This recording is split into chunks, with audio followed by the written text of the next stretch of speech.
Recap of The Last of Us Season 2, Episode 3.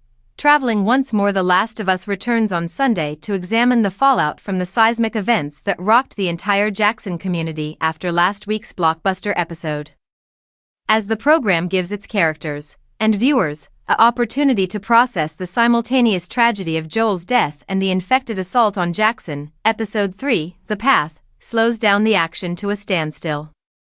However, it also advances the plot of the program when Ellie moves out of her 5-year residence to resume her travels. Joel wasn't with her this time.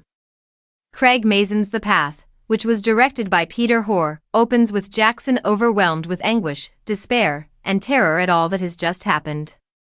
In the midst of the remains of those who perished after the infected horde breached Jackson's defenses, Tommy spends some peaceful time with Joel's dead body. While she reorients herself, Ellie wakes up at the nearby hospital and is anything from silent. She screams in horrifying, terrible agony and only stops after being drugged. Like the ending of last week's edition, the chilly start is upsetting and hard to watch. But as the town and its citizens begin to heal and find a way ahead, some in better ways than others, the rest of the episode, which takes place after a 3-month time jump, offers some much-needed moments of humor. Ellie is being discharged from a lengthy, required hospital stay when we first encounter her after the time jump.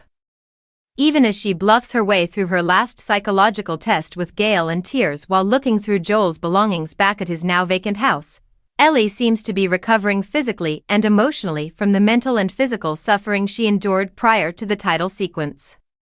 However, everything changes when Dina shows up with a pivotal admission. She misled Ellie and everyone else about her knowledge of the crew members who murdered Joel.